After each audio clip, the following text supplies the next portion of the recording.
Colossenses capítulo 1, a partir do verso 13. Pode iluminar, porque as pessoas vão ler agora a palavra. E pode deixar iluminado até o final do culto. Amém, irmãos? Olha o que diz o verso 13. Pois Ele nos resgatou do domínio das trevas e nos transportou para o reino do seu Filho amado, em quem temos a redenção, a saber, o perdão dos pecados. Ele é a imagem do Deus invisível, o primogênito de toda a criação, pois nele foram criadas todas as coisas nos céus e na terra, as visíveis e as invisíveis, sejam tronos ou soberanias, poderes ou autoridades. Todas as coisas foram criadas por Ele e para Ele.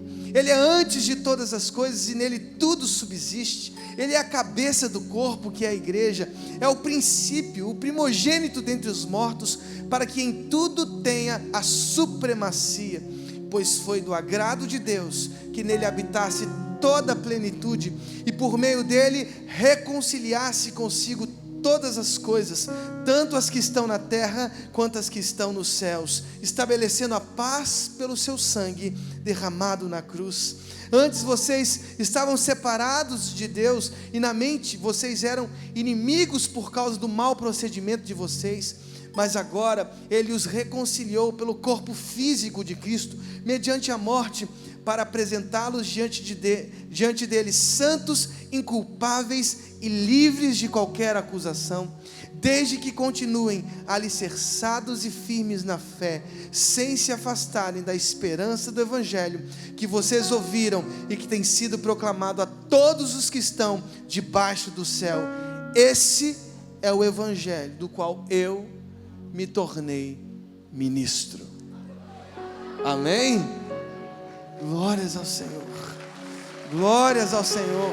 Foi a palavra de Deus, a palavra do Senhor. Eu queria que você fechasse os seus olhos, eu queria que você fizesse a sua oração. Todo mundo agora vai fazer total silêncio, e você agora, neste momento, você vai quebrar apenas o silêncio do seu interior, e você vai fazer uma oração diante do Pai, colocando-se diante dele, dizendo assim: Senhor, fala ao meu coração. Eu quero dar esse tempo para você. Conversa com Deus aí.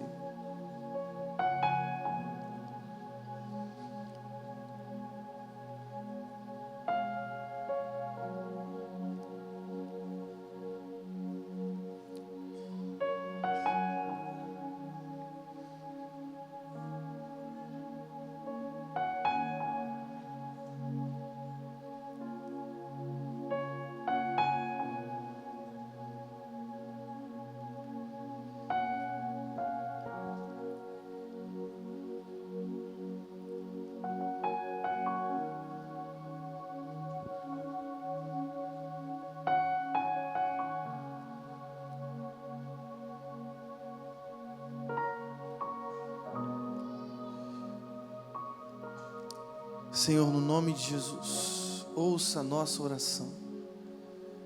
Nós precisamos ouvir a Tua voz. Ó Deus, que através da Tua palavra, todos aqui ouçam a Tua voz, porque nós precisamos para a nossa vida, Deus. No nome de Jesus, que seja a Tua palavra a anunciada nesse momento, Deus. No nome de Jesus. Amém e amém. Glórias ao Senhor. Essa semana foi interessante. Eu peguei um BRT. Por isso ela se tornou interessante a semana. E foi engraçado porque eu estava numa estação e na estação é o seguinte: quando abre a porta, você não precisa fazer nenhum movimento. Você é movido por uma coletividade que busca entrar com todas as suas forças e anseios dentro daquele transporte coletivo. E aí, quando eu me vi, eu já estava dentro do BRT. Foi muito engraçado, eu estava com a minha Bíblia. Quase uma experiência apocalíptica, vou te dizer, né? E aí eu estava lá dentro do BRT e logo que cheguei, vagou um banco e eu assentei naquele banco. E foi interessante porque logo em seguida, imediatamente após me assentar, uma senhora encostou do meu lado. E eu fiz uma coisa evidente, eu a deixei em pé, estou brincando, né? Eu disse: senhora, senta aqui, sente no meu lugar. E ela se assentou. Lá pelas tantas, ela me viu tentando me equilibrar, porque eu estava com um livro na mão e segurando no meio daqueles movimentos que são bem sutis do BRT, né? Ela disse assim: eu posso carregar o seu livro? Eu falei: muito obrigado. Eu agradeci a senhora, entreguei o livro para ela, e o livro era a Bíblia. Ela disse: eu gosto muito dessa Bíblia, eu gosto muito. Eu disse: poxa, é uma tradução muito boa. Era a Bíblia de Jerusalém, uma Bíblia muito boa, uma das melhores traduções que a gente tem no português. Aliás, a pastora Nádia está lendo a Bíblia de Jerusalém. E aí, no meio daquela conversa, ela disse para mim assim: eu gosto muito da palavra, e eu entendi que é pelo nosso esforço, nós temos que nos esforçar.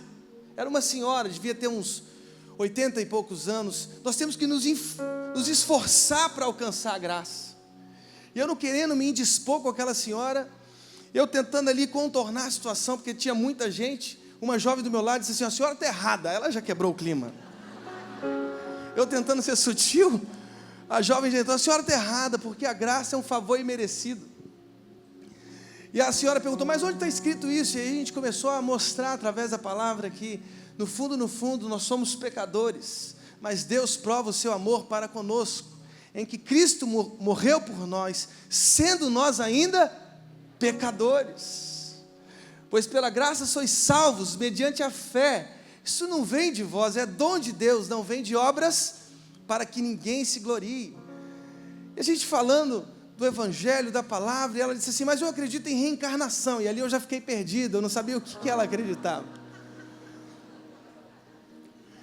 Eu disse: senhora, mas a palavra de Deus em Hebreus diz que ao homem está, destinado a morrer uma só vez, vindo depois disso o juízo.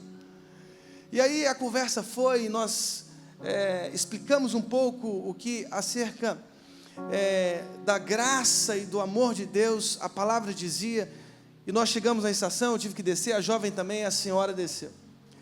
Mas por que eu contei essa história? Porque existem coisas que são sutis, e que penetram às vezes ao ponto de desequilibrar a nossa espiritualidade, a nossa teologia. São coisas sutis, mas que são perniciosas. São coisas que vão se alastrando como um vírus letal, ao ponto de corroer um dos principais pilares da vida cristã. E é interessante porque Paulo, ao escrever a carta aos Colossenses, ele está combatendo uma sutileza. Veja o que diz o verso 8 do capítulo 2 da carta aos Colossenses. Ele diz assim: tenham cuidado para que ninguém os escravize a filosofias vãs e enganosas, que se fundamentam nas tradições humanas. É o que Paulo está dizendo aqui no verso 8. Cuidado, porque essas coisas sutis, essas vãs filosofias te tornam no fundo e no final delas escravos. Tomem cuidado, é o que Paulo está dizendo. A cidade de Colossos era uma importante cidade da Frígia, na Ásia Menor. Uma importante cidade, uma cidade comercial, uma cidade rica. Rica por causa da sua posição geográfica, mas que sob o domínio romano perdeu essa proeminência. Hierápolis e Laodiceia, que eram cidades próximas, a poucos quilômetros dessa importante cidade, tornaram-se mais proeminentes. Para essa cidade, Paulo envia uma preciosa carta, combatendo uma vã sutileza, uma vã filosofia. O fundador dessa igreja não foi nem o apóstolo Paulo, foi um de seus discípulos, Epáfras. Aliás, Epáfras, elogiado pelo apóstolo Paulo no capítulo 4, Paulo dizendo aos Colossenses: ele se esforça muito por vocês, e se esforçava mesmo. O fundador dessa igreja, dessa comunidade em Colossos, Epáfras, se esforçava ao ponto de sair de sua cidade e ir em direção a Paulo, que estava naquela ocasião preso e por isso não presencialmente na igreja. Ele se dirige até o apóstolo Paulo e diz: Paulo, está alastrando na comunidade de Colossos um vírus letal, uma doença como um câncer que está desorganizando o nosso corpo, que está desorganizando os nossos órgãos, os nossos membros. E Paulo muito provavelmente perguntou: o que está acontecendo, Epáfras? Bem, uma heresia, conhecido entre os estudiosos como a heresia de Colossos. Uma heresia. E Paulo, diante daquela notícia de Epáfras, ele envia uma preciosa carta aos Colossenses, na qual ele inclusive fundamenta uma das mais importantes cristologias do Novo Testamento. Quer saber a respeito do caráter? Quer saber a respeito do poder, do amor de Jesus? Leiam e desfrutem da carta aos Colossenses. 4 capítulos extraordinários escritos pelas penas do apóstolo Paulo e enviadas a essa igreja para dizer assim: não, vocês estão errados. Esse vírus letal que se alastra na comunidade está colocando em xeque, está contestando a supremacia de Cristo, a suficiência de seu amor, a suficiência da cruz. E o que Paulo faz ao escrever essa carta é anunciar a supremacia de Jesus, a suficiência da cruz, a suficiência de seu sangue vertido, de seu sacrifício. Não há nada, absolutamente nada que nós podemos colocar em paralelo ao sacrifício de Jesus. Ele é suficiente.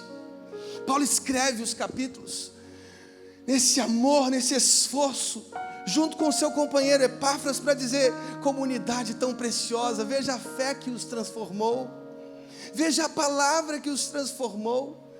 Foi Jesus que os transformou, foi a palavra de Cristo que os transformou, e vocês estão permitindo que essa doença se alastre entre vocês. E que heresia era essa? Talvez vocês estejam se perguntando que tipo de heresias eram essas.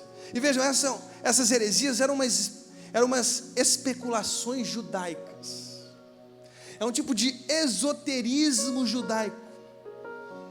Nessa heresia eles diziam a poderes cósmicos, a seres cósmicos celestiais que estão mediando o nosso relacionamento com Deus. É como se houvesse não só um mediador, mas outros mediadores, outros intermediadores dessa relação de Deus com os homens.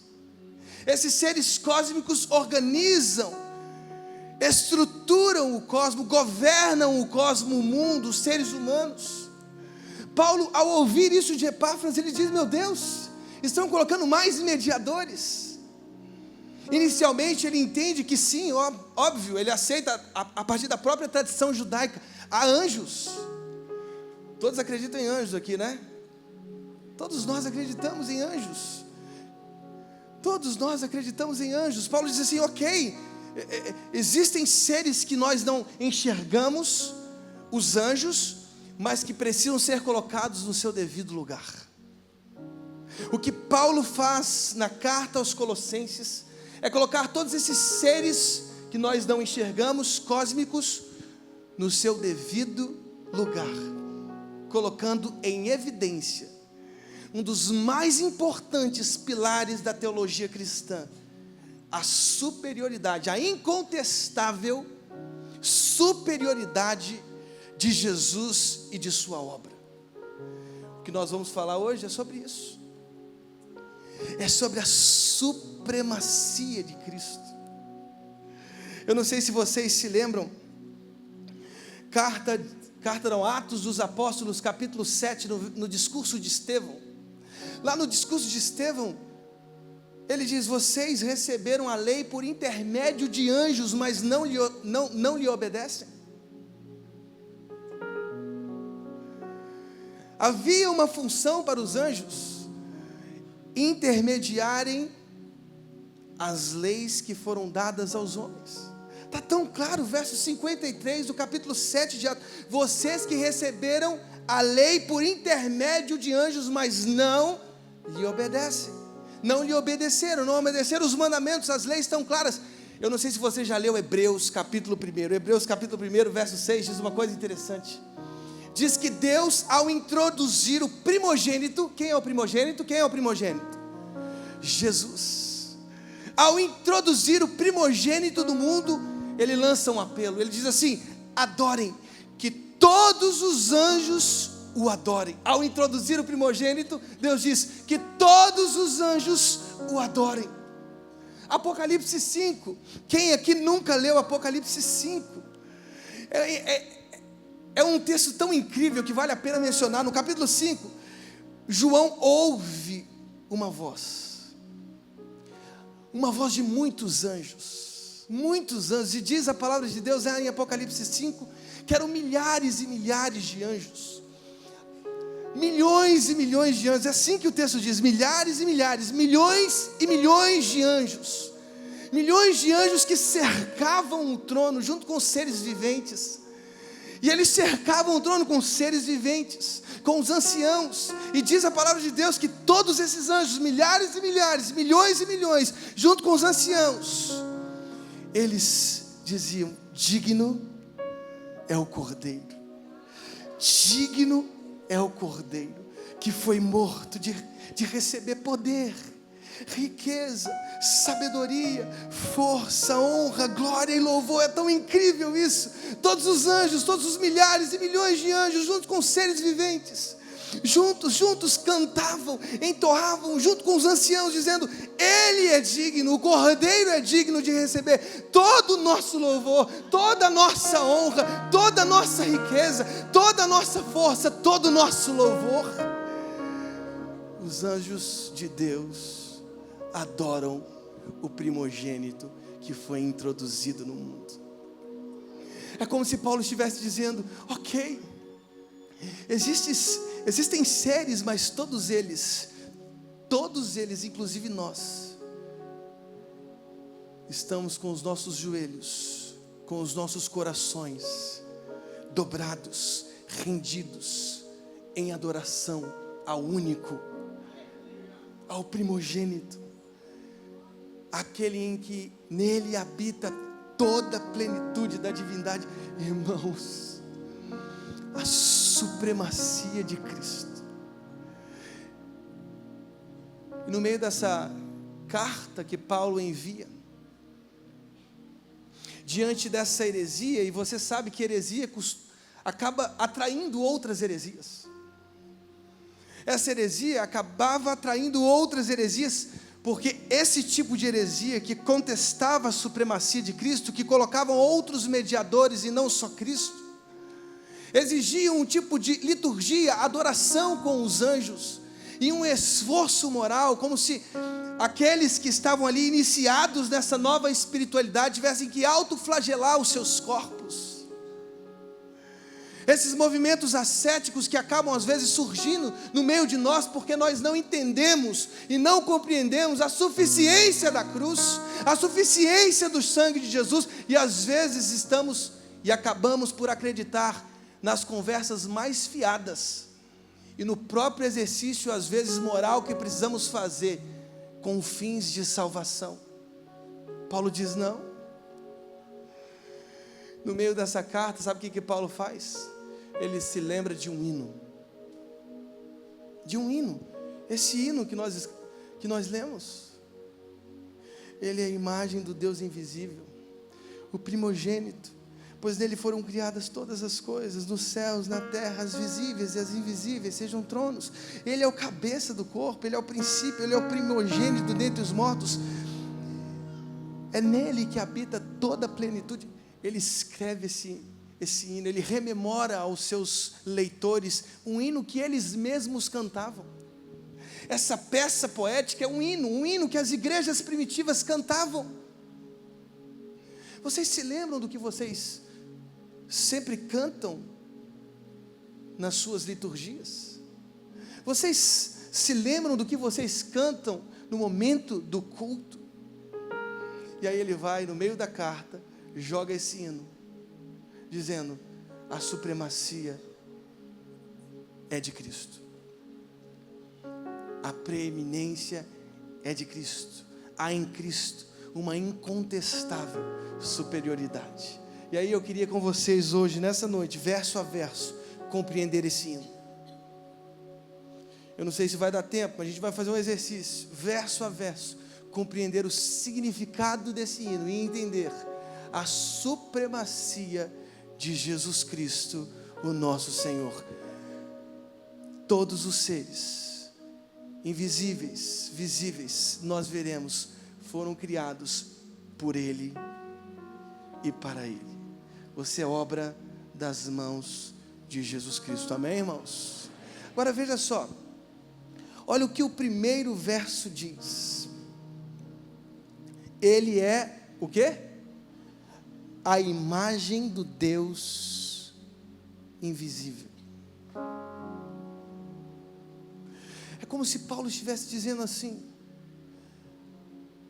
cristãos de Colossos, vocês compreendem que Cristo é a imagem do Deus invisível? É interessante isso, porque um Deus que é invisível é um Deus que não pode ser percebido pelos nossos sentidos. E Paulo está dizendo assim: esse Deus invisível foi visto pelos nossos próprios olhos, foi apalpado pelas nossas próprias mãos, foi ouvido pelos nossos próprios ouvidos, foi enxergado pelos nossos próprios olhos.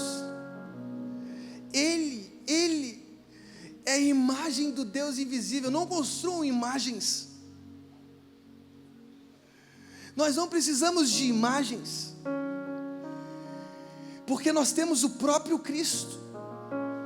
Nós temos o próprio Jesus que se fez carne, habitou entre nós, vimos a sua glória, glória como do unigênito do Pai, cheio de graça e verdade. Nós temos o próprio Filho, que através dos seus gestos e sermões, através das suas parábolas, através das suas palavras, das suas curas, de suas libertações, foi apalpado, foi visto, foi ouvido pelos nossos sentidos. Ele é a imagem do Deus invisível. Hebreus capítulo 1 chega a dizer que Ele é a expressão exata do seu ser, sustentando todas as coisas por sua palavra poderosa. E diz ainda mais: depois de ter realizado a purificação dos pecados, Ele se assentou à direita da majestade nas alturas, tornando-se tão superior aos anjos, quanto o nome que herdou é superior ao deles. Esse Deus feito carne, esse Deus apalpado pelas nossas mãos, ouvido pelos nossos ouvidos, enxergados pelos nossos próprios olhos, Ele é a expressão exata, segundo o autor de Hebreus, do ser de Deus. Vocês se lembram da conversa de Filipe com Jesus? Filipe diz assim, no capítulo 14 do Evangelho de João, diz assim: Senhor, mostra-nos o Pai. Alguém se lembra disso? Mostra-nos o Pai. Jesus disse assim: Filipe, você está há tanto tempo comigo, quem me vê a mim, vê o Pai. Quem me vê a mim, vê o Pai. Queridos, Jesus é a exata expressão do ser de Deus. Verso 9 do capítulo 2 da carta aos Colossenses diz que nele habita corporalmente toda a plenitude da divindade. Ao nos encontrarmos com Cristo, encontramos-nos com o próprio Pai. Ao apalparmos Jesus, apalpamos o próprio Pai. Ao ouvirmos as suas palavras, ao vermos e enxergarmos os seus próprios gestos, enxergamos o próprio Pai. Quer conhecer o Pai? Quer conhecer o Pai? Siga o Filho. Não siga o líder não, siga o Filho. Tirei uma onda aqui aos flamenguistas. Siga o Filho, irmãos. Quer conhecer mais o Pai? Se apaixone pelo Filho. Conheça o Filho. Conheça, aliás, como isso é importante, conhecer o Filho. Quer conhecer o Filho? Quer conhecer o Filho? Talvez você pode até confundir conhecer o Filho em subir no monte da transfiguração.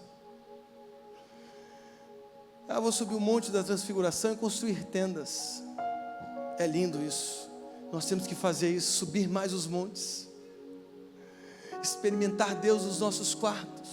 Experimentar o Filho dentro do seu próprio quarto. Eu disse para os jovens há umas 3, 4 semanas atrás, não adianta um altar queimando se os nossos quartos não estão queimando. É conhecer o Filho nos nossos quartos. É fechar a porta dos nossos quartos. E mais, é fazer o que o Filho fazia. Sedes os meus imitadores, como eu sou de Cristo. Mateus 25 diz que lá no final dos tempos, no dia do juízo, Deus vai separar os bodes das ovelhas. Os que estão à esquerda, não necessariamente vocês, serão os bodes, e as ovelhas à direita. Não se anima não, hein? E ele vai dizer muito claramente: vinde benditos do meu Pai, vinde, porque quando eu estava com sede, vocês me deram de beber, quando eu estava com fome, vocês me deram de comer, quando eu estava com frio, vocês me vestiram, frio, nu, vocês me vestiram, quando eu estava preso, quando eu estava doente, vocês me visitaram. E as ovelhas, tão inconscientes de suas ações, porque isso é interessante, às vezes fazemos coisas porque queremos postar no Instagram no outro dia, para mostrar que a gente é bom, mas as ovelhas estão tão inconscientes de suas ações, que elas perguntaram: mas Senhor, quando nós te vimos com fome? Quando te vimos com sede? Preso? Quando vocês fizeram aos meus pequeninos, vocês fizeram a mim. Eu quero conhecer Jesus. Visite os hospitais. Eu quero conhecer Jesus. Vistam os que estão com frio. Eu quero conhecer Jesus. Dê água de beber aos que estão com sede. Eu quero conhecer Jesus. Dê comida aos que estão com fome. Eu quero conhecer Jesus. Visite os centros de tratamento para dependentes químicos. Você vai encontrar com Jesus o tempo inteiro. Não conhecemos Jesus não realizando as obras do Cristo. Nós só conhecemos Jesus, e ao conhecermos Jesus, conhecemos o Pai, quando nós realizamos a obra que o Filho realizou, a obra do Pai. Ele ajudou os órfãos, Ele ajudou as viúvas, Ele ajudou as prostitutas, Ele ajudou os doentes, Ele ajudou os paralíticos, Ele ajudou todos os pequeninos com os quais Ele se encontrou. Quer conhecer Jesus? Pegue a sua mão limpa e coloque na lepra. Coloca na lepra. Coloca a sua mão na lepra. E você vai conhecer Jesus da maneira que talvez você nunca tenha conhecido. Já ouviu falar de Heidi Baker? Uma grande missionária americana? Está na hora de a gente conhecer mais Jesus. Ele é a imagem do Deus invisível, o primogênito de toda a criação. Essa expressão protótocos, ela não significa o primeiro a ser criado, não, significa a primazia, a preeminência, a superioridade de Cristo em relação às demais criaturas. Ele não é só a imagem do Deus invisível, Ele é o primogênito de toda a criação. De toda a criação. É a Ele quem nós devemos honrar e adorar. É a Ele a quem nós devemos ajoelhar, esforçar todos os nossos esforços, suar todo o nosso suor. É a Ele, porque Ele é o primogênito da criação. Diz a palavra de Deus no verso 16: pois nele foram criadas todas as coisas. Essa é uma das perfeitas reações de Paulo à heresia de Colossos.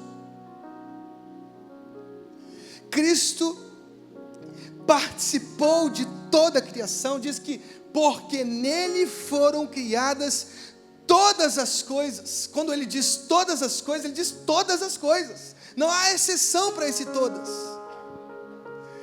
Sejam principados, autoridades, as coisas visíveis e as invisíveis, nos céus e na terra, todas as coisas foram criadas por Deus através da sua palavra. E Ele é a palavra de Deus, Ele é o verbo que se encarnou. E é interessante que Deus, ao pronunciar haja luz, houve o quê? Luz. Haja firmamento, e houve essa palavra, a palavra de Deus que se encarnou. E talvez você pergunte, e o Espírito, e o vento? Bem, toda vez que nós falamos, com as palavras saem o quê? Saem o quê? O sopro. Toda vez que você fala, com suas palavras que saem dos seus lábios, saem o quê? O sopro. E o sopro é o próprio Espírito de Deus. Ao dizer haja, não só a palavra, mas o sopro, com o Deus Pai, Criador de todas as coisas, foi realizando todas as coisas criadas. E Ele, Cristo, viu tudo isso com os próprios olhos. Tudo isso porque, veja o que diz o Evangelho de João, capítulo 1, ele diz assim: Ele estava com Deus no princípio. Jesus estava no princípio com Deus. Diz que todas as coisas foram criadas por intermédio dele. Sem ele, nada do que foi feito se fez. Não há poderes cósmicos celestes, não há coisas físicas visíveis que não foram criadas, que não têm as mãos do Cristo. Toda a realidade é crística, todo o cosmos é crístico, porque Jesus estava no princípio com Deus, criando todas as coisas. Por isso Ele tem a preeminência, por isso Ele tem a superioridade, por isso Ele é o primogênito, porque Ele criou com Deus e o Espírito Santo todas as coisas. Eu e você, façamos o homem a nossa imagem e a nossa semelhança. Sabe o que mais esse verso, esse hino diz? Ele diz que Ele é antes de todas as coisas.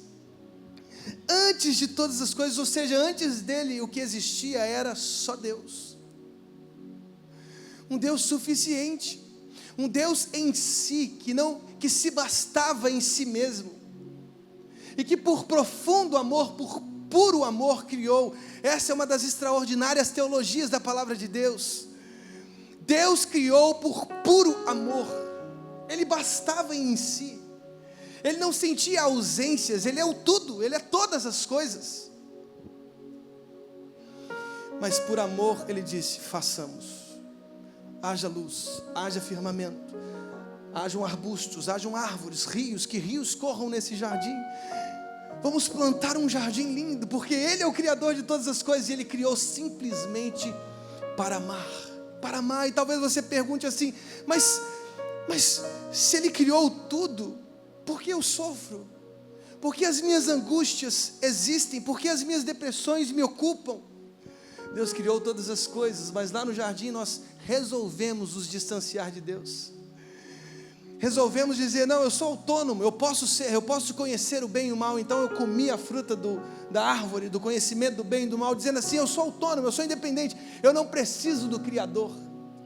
A partir daí todas as máculas e manchas vieram, mas pasmem, irmãos, não só Deus nos criou, Deus, ao saber,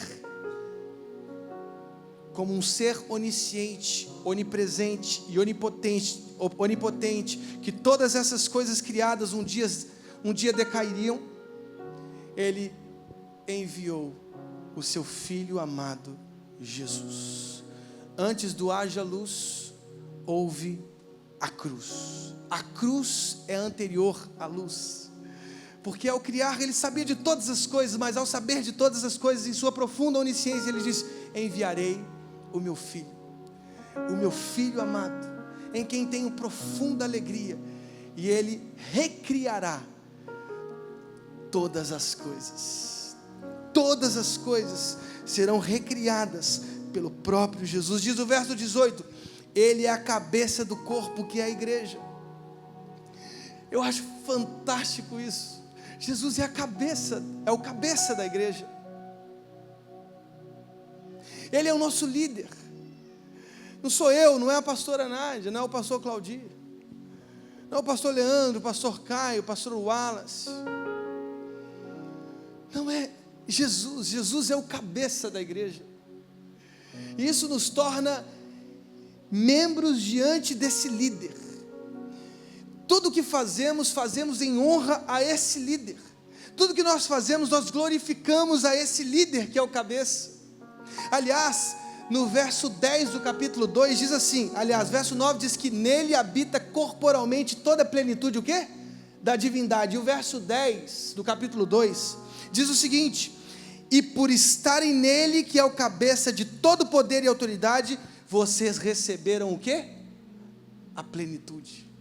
Irmãos, vocês compreendem o que significa isso? Cristo tem toda a divindade em si, toda a plenitude, pleroma tuteu, a plenitude de Deus estava em Cristo, no seu próprio corpo físico. E diz a palavra de Deus que se estamos ligados a esse cabeça, nós como Ele também recebemos a plenitude. Sabe o que isso significa? Que a vida de Deus está dentro de você. A questão é se você está ligado a esse cabeça, se você está ligado a esse Cristo, porque se você está, a plenitude da divindade está disponível para você. Amém, irmãos? Está disponível para você. E como é bom estar ligado a Ele, e como é bom honrá-lo, e como é bom saber que todas as nossas coisas, todas as coisas que nós realizamos através dos nossos dons e talentos, fazemos para a glória de Deus. A questão é, será que você faz mesmo para a glória de Deus? A palavra de Deus diz: quer comais, quer bebais, quer façais qualquer outra coisa, fazei tudo para a glória de Deus. Tudo para a glória de Deus. Já imaginou que quando você toca um teclado, ou quando você atende um paciente no hospital, você está fazendo para a glória ou não de Deus? Os médicos que atendem, os enfermeiros e enfermeiras, as médicas que atendem no hospital para a glória de Deus, fazem com alegria, com amor. Irmão, você já parou para pensar que ligados a esse cabeça o mundo muda? Consciente-se que quando fazemos coisas, fazemos ou não para a glória de Deus. Se sou um político, eu vou exercer a minha vida profissional, eu vou exercer o meu pleito com justiça, não pensando nos meus desejos umbilicais, não, mas pensando no povo. Se eu sou um professor, eu educo, conscientizando os meus jovens, os meus adolescentes, porque eu estou fazendo para a glória de Deus. Todos mudariam se nós entendêssemos que quando fazemos ou não para a glória de Deus. Esses dias eu estava lá na Lagoinha, em Belo Horizonte, numa grande conferência.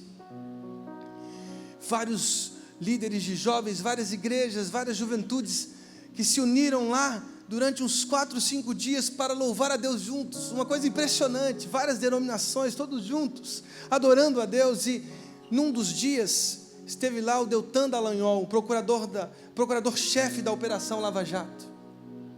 Sabe o que eu vi naquele procurador? Verdade em seus olhos.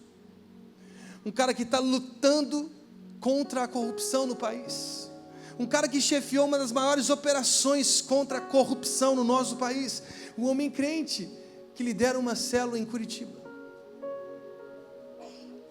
Uma esposa, seus filhos, mas que exerce a sua função profissional com justiça, com zelo, querendo E eu vi nos próprios olhos dele, querendo mudar o nosso Brasil, tornando o nosso Brasil mais justo, estancando essa sangria maluca que é a corrupção do nosso país, dizendo assim: não, nós não podemos mais, esse dinheiro tem que ir para a saúde pública, tem que ir para o saneamento, tem que ir para as escolas, tem que ir para os nossos jovens, para a formação dos nossos jovens. Irmãos, eu vi ali, sabe o que? Paixão pela justiça, a busca da justiça.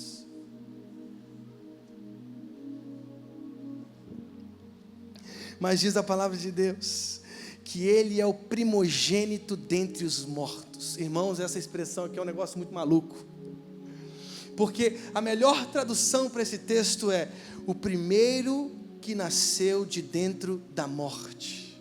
A mesma expressão, primogênito da criação, protótokos, aparece aqui de novo, e diz a expressão ton necron, ou seja, ek, um movimento de dentro para fora. É como se Paulo estivesse dizendo: Jesus é aquele que nasceu de dentro da morte.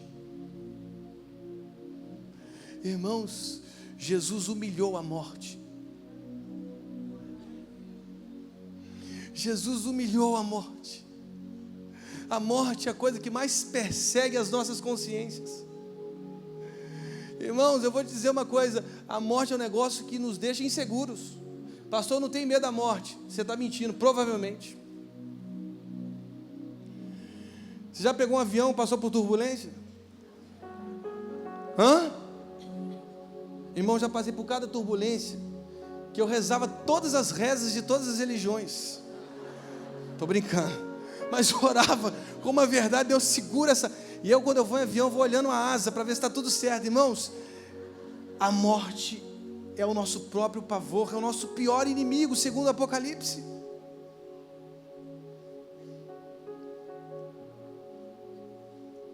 E diz a palavra de Deus que Ele nasceu de dentro da morte. Ele humilhou a morte. Ele venceu a morte. Por isso Ele é o ressuscitado. Ele é o ressuscitado que apareceu aos discípulos e eles viram. Mesmo Tomé, aquele incrédulo, pegou com as próprias mãos nas chagas de Jesus.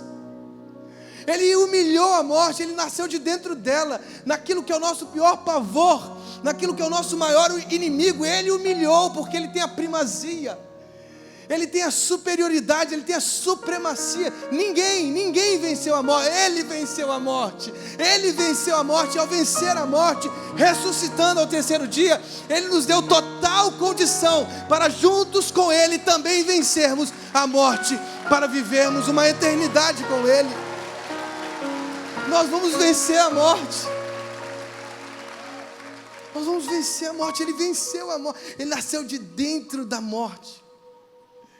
E aí diz a palavra de Deus que foi do agrado de Deus que nele habitasse toda a plenitude. Toda a plenitude. Ao vencer a morte, diz a palavra, foi do agrado de Deus que nele habitasse toda a plenitude. Essa expressão ela é de difícil interpretação, mas ela pode significar, por exemplo, uma ideia bem bíblica de que todo o universo está repleto da presença de Deus. Ou pode significar também que toda a plenitude agradou-se em habitar nele. Em Cristo habita toda a plenitude, a totalidade de tudo. Todas as coisas têm a marca do Criador, tem a marca de Cristo. Você tem uma marca de Cristo. Toda a realidade que vemos, inclusive aquelas realidades que não vemos, tudo tem a marca de Cristo, porque toda a realidade agradou-se em habitar nele. Ele venceu a morte. E continua a palavra de Deus dizendo que e por meio dele reconciliasse consigo todas as coisas, tanto as que estão na terra quanto as que estão nos céus, estabelecendo a paz pelo seu sangue derramado na cruz. Ele diz no verso 22, mas agora Ele os reconciliou pelo corpo físico de Cristo, mediante a morte, para apresentá-los diante dele santos, inculpáveis e livres de qualquer acusação. Verso 13 e 14 do capítulo 1.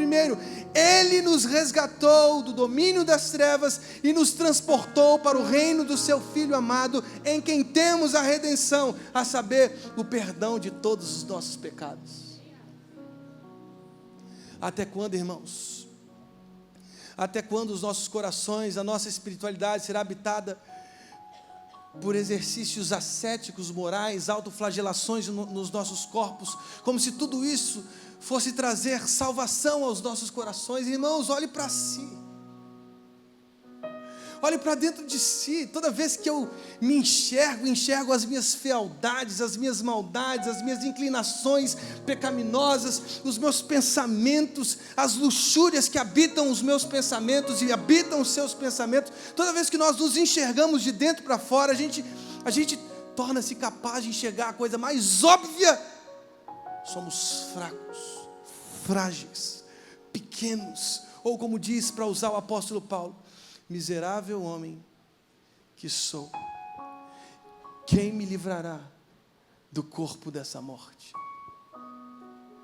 Quem me livrará, irmãos? Quem aqui ousaria levantar dizendo: através da minha religião, dos meus exercícios morais, através da minha autoflagelação, através de dias festivos, através de dietas alimentares, eu consigo então fazer essa ponte? Até quando repetiremos o erro de Gênesis 11? Até quando construiremos as torres tão mesquinhas e idiotas, que revelam simplesmente as malignidades dos nossos corações, as maldades dos nossos braços? Porque no fundo, o que o ser humano é capaz de construir é só ódio, é violência, é pavor, é estupro, é prisão, é algema. Mas em Cristo somos mais que vencedores. Mas em Cristo somos mais que vencedores. Só em Cristo, irmãos. Só em Cristo. E é tão interessante perceber, e ao perceber essas nossas fragilidades, ajoelharmos os nossos joelhos, encurvarmos os nossos corações e dizer: eis o Cordeiro de Deus, que tira o pecado do mundo. Eis o Cordeiro de Deus, que tira o pecado do mundo. Eis o Cordeiro de Deus, que tira o pecado do mundo. Não é pelas nossas obras, não é pelo que fazemos, não é pelas nossas decisões, mas Cristo, através do seu sacrifício, tornou apto o caminho para a eternidade. Por isso Ele é o caminho, a verdade e a vida. Ninguém vai ao Pai a não ser por Jesus. Você quer viver uma eternidade com Deus? Ou você quer manter a heresia de Colossos? Ou você quer manter pontes que construímos com as nossas mãos, torres com as nossas mãos, seres e participações em cultos cósmicos de anjos, dizendo: não, aqui tem a presença? Até quando você vai ser enganado por essas vãs sutilezas, essas filosofias que só enganam e engodam os nossos corações? Até quando os nossos corações se permitirão viver as coisas mais sutis e perniciosas que derrubam o pilar central da vida da teologia cristã: a supremacia de Cristo e a suficiência da sua morte e do seu sangue. Toda vez que eu vejo o pão e o vinho, eu percebo quão miserável eu sou e o quanto o seu sacrifício teve sentido para mim.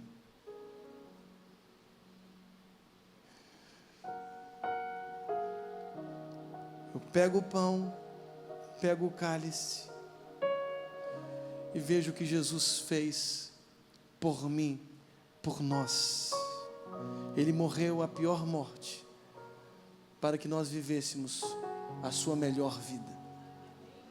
A vida abundante prometida para aqueles que o amam. Nem olhos viram, nem ouvidos ouviram, nem penetrou em coração humano aquilo que Deus tem preparado para aqueles que o amam. Eu queria que você fechasse os seus olhos e fizesse uma pergunta para você.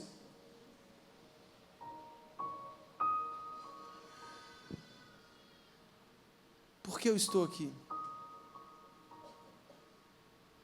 Por que eu estou aqui? Será que eu vim com os meus próprios pés? Será que estou aqui por causa de um convite? Será que existe tanta coincidência assim? Ou porque Deus tem se apresentado a você de tantas maneiras e aprove a Ele se apresentar mais uma vez a você dizendo: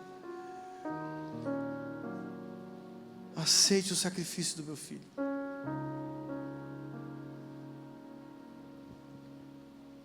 Abra o seu coração e deixe Jesus entrar no seu coração. Não é tempo de você adiar essa decisão. Não há mais tempo para adiar. É tempo de você tomar essa decisão e que ela seja séria na sua vida. De caminhar com Jesus, de vivê-lo, de vivê-lo. Você está aqui dentro, você entendeu essa mensagem. Você entendeu a insuficiência dos seus braços, a insuficiência das religiões, a insuficiência das doutrinas e a suficiência de Cristo. A suficiência do sacrifício de Jesus. Ele morreu por você. Ele morreu para que você tivesse vida. Até quando você vai se distanciar da coisa mais clara do Evangelho? Eu quero fazer uma oração. De olhos fechados, se você entendeu essa mensagem, você quer Jesus lá dentro do seu coração, eu quero que você ore comigo. Aliás, vamos nos levantar nesse momento, vamos nos colocar de pé nesse momento. Eu quero orar. Se você compreendeu essa mensagem, feche seus olhos nesse momento e eu quero que você repita, não precisa ser alto, mas dentro de você mesmo, diga assim, feche seus olhos, diga assim: Jesus, eu entrego o meu coração a Ti. Eu sei dos meus pecados, eu tenho consciência deles, mas o Senhor, ó Deus, através do Seu Filho, construiu o único caminho, e eu quero esse caminho, eu quero Jesus na minha vida. Senhor, entra na minha vida, entra no meu coração, eu entrego o meu coração, eu peço perdão pelos meus pecados, eu entrego o meu coração a Ti, porque eu quero viver para sempre na Tua presença. Eu abro o meu coração, entra Jesus, entra com o Seu amor, entra com a Sua presença, em nome de Jesus, amém.